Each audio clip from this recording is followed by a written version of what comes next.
Hey Ken, thanks for contacting me. I really love Reference X. I think it has a ton of potential, and I'm so thrilled that you created this.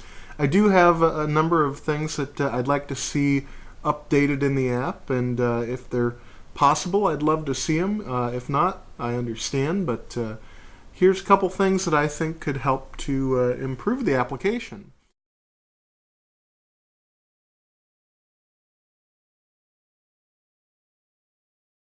I'd like to have more standard ways to import an FCP XML file into ReferenceX. With this test file here, if I drag and drop it onto the interface, nothing happens. Here's another app that uses FCP XML called FinderCat.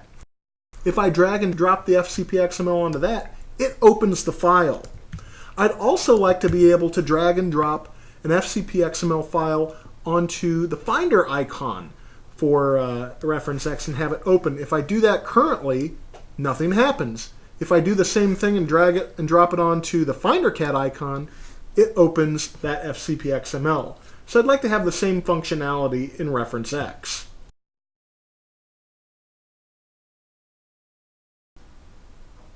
So ReferenceX displays all your files essentially the way that it read the XML file. It displays them. And there's no real way to sort these columns. And you'd want to be able to sort the columns so that the user can visually identify file path patterns. So essentially what I'm asking for in this case is just like how the Finder displays clips, and again, they're based on columns very similar to the Finder. So right now we're displaying these based on the name in the Finder window here. But let's say as the user I want to be able to say, okay, show me these files smallest to largest. So I can click on here and now I get a view of smallest to largest of the file size. So again, if I could do the same thing by clicking on file path up here and then having it sort to show me all of the file paths that start with Ben's BCP, because right now I got Ben's BCP for clips 1 through 17, and then 18 to 49 are edit C storage, and then I'm back to 50 through the end here is all Ben's BCP. But I want all those Ben's BCP to be together so visually as the user I can see that pattern.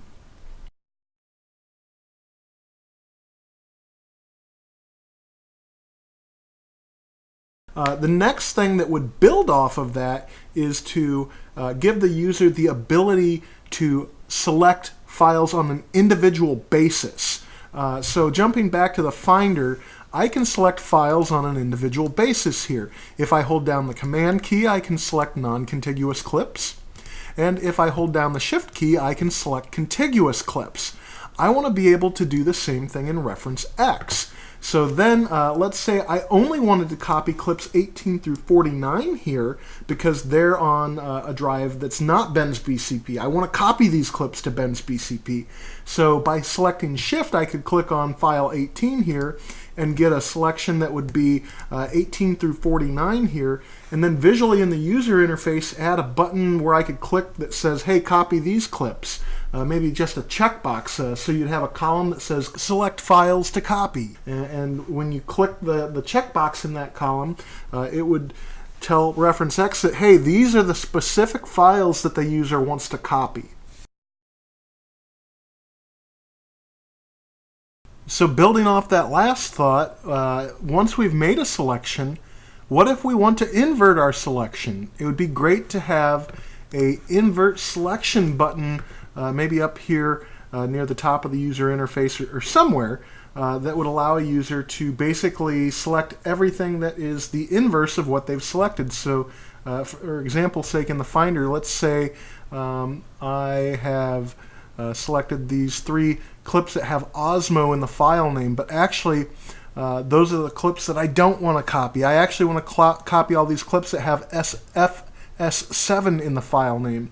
So with one button, I could then inverse the selection to look like that. So allow us to say, okay, I'm going to select all of the Ben's BCP clips in this instance, 1 through 17, and then 50 through 215. It would be really difficult to make that selection, but it would be easier for the user to just select 17 through 49 in this case, all the Edit C storage ones, and then just hit a button that inverts the selection.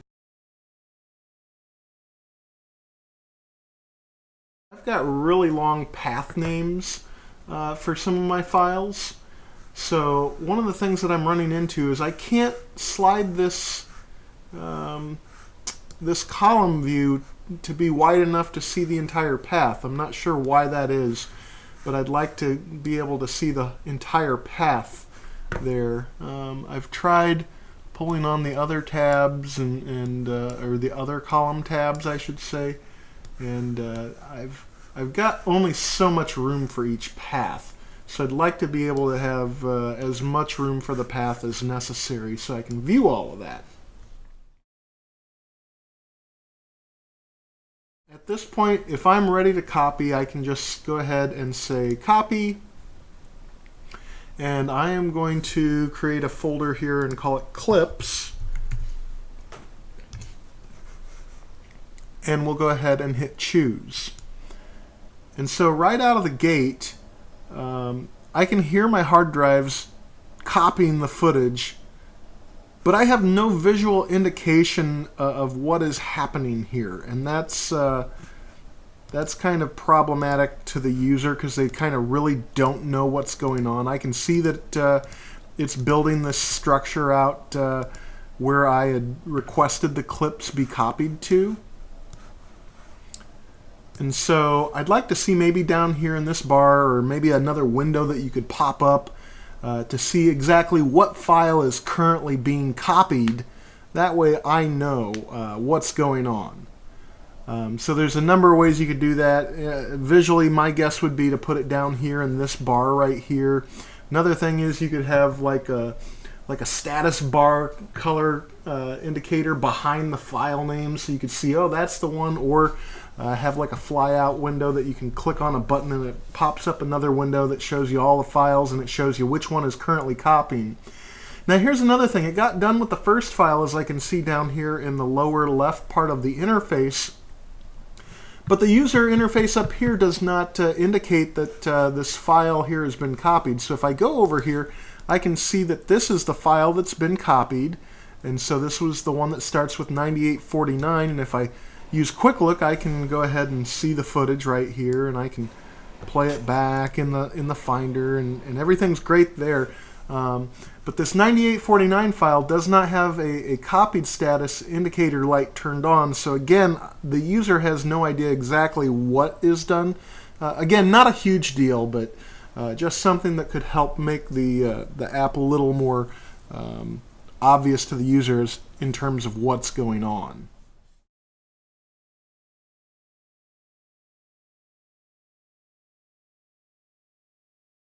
Another thing, both of these files are being copied from the path Ben's BCP, and the clips folder that we're pointing it to copy to is also located on this drive Ben's BCP. I'll go ahead and show you right here. So we're in this asset folder and we're in XML clips. So one of the things that Final Cut Pro does when it consolidates is it looks and says, okay, are these clips already on this drive? And if they are, rather than doing a copy command, it'll actually create what's called a hard link. Now, I'm going to assume that you do know what a hard link is. If you don't, there are some really good tutorials online. I think there's one on YouTube that Ben Balzer did that explains it really well. Let's see, Ben Balzer, hard links. Bam, yeah, here it is. So the address for that video is right here. In this video, I'm going to show you the in-depth. I'll pause that, but that kind of explains it. But ultimately, we're copying two clips right now via reference X that are already on the drive that I need. I just need them in a specific folder, and I think we can accomplish this quicker through hard links, and I'll demonstrate here. So if I go into my terminal And then I'll open up Final Cut Pro, and I'll select these two clips from that test library that we created the XML from that we're using in Reference X right now. So here's the first clip. And I'll come into this XML folder over here. And so this is where Reference X is doing its work right now. And we'll just call this hard link clips. And so here's the first clip. I'll move this out of the way. And if I want to hard link this to here, I can just go back to my terminal, type ln space, drag this file in, drag the hard link location, hit enter, and bam, I've got the file. And now I can reveal this one in Finder, do the same operation via the terminal, ln space, drag the clip in, drag the destination in, hit return. And now I've got this done much quicker than if I had used Reference X. The other benefit is I'm duplicating the file on this drive by using Reference X, and I'm taking up additional hard drive space. In this case, this file right here is 51.58 gigabytes. So if I'm using Reference X right now, I'm actually making quite the dent in my storage. So if there is a way for Reference X to, upon the user clicking the copy files command, for Reference X to look at the XML and say, hey, based on the location that the user has selected to copy the files to, if there are any files that are currently on the same drive, to do a hard link operation rather than a copy operation, then I think this would, number one, be a lot quicker, and number two, it would save on disk space for the user. As you see over here, we're still copying that second file that was 50 gigabytes.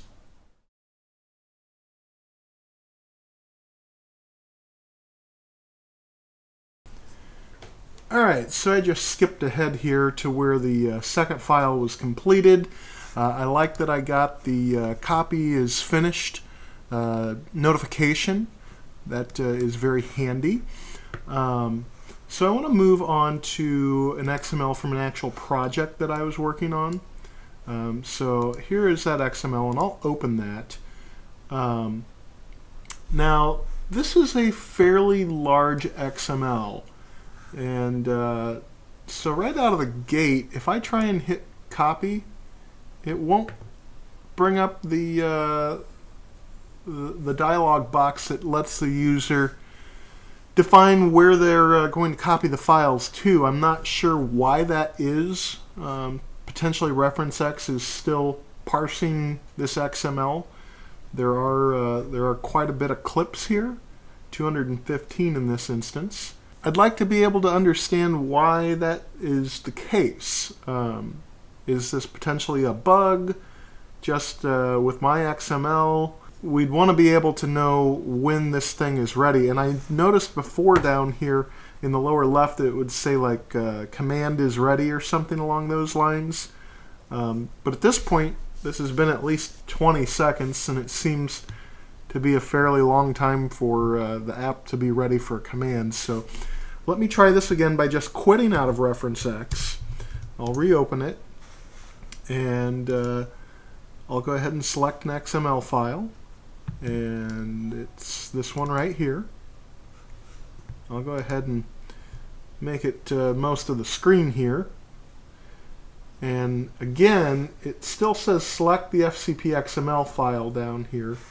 I'm not sure if I'm supposed to click up here. Interesting that I can select this path up here. Let me go ahead and try and tap copy. Again, I can't tap copy at all. I can't tap stop copy, and I can't tap the CSV button. I will try tapping the Analyze FCP XML file. Again, nothing's happening. So again, the user's really not clear on what's going on.